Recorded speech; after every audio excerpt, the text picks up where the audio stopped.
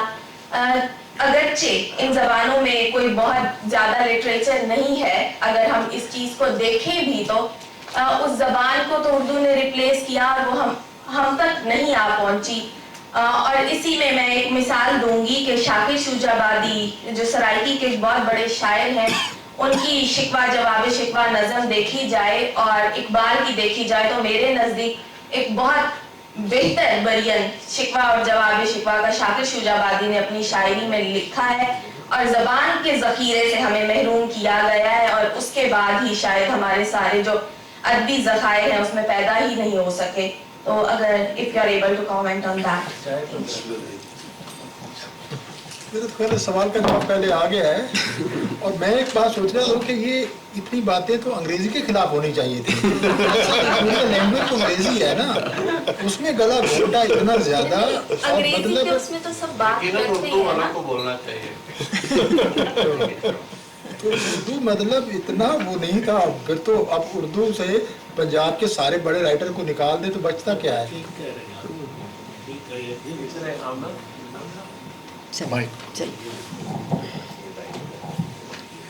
جی، آپ سب کی آمد کا بہت شکریہ، تمام شرکائے گفتگو کا بھی شکریہ. بس اس فائنل کامنٹس کے ساتھ ہم آج کی نشست کو کنکلوڈ کرتے ہیں، اور باہر آپ کے لیے چائے کا انتظام موجود ہے، تو باقی گپ شپ اور انٹریکشن جو ہے وہ باہر چائے پہ ہوگا. Thank you.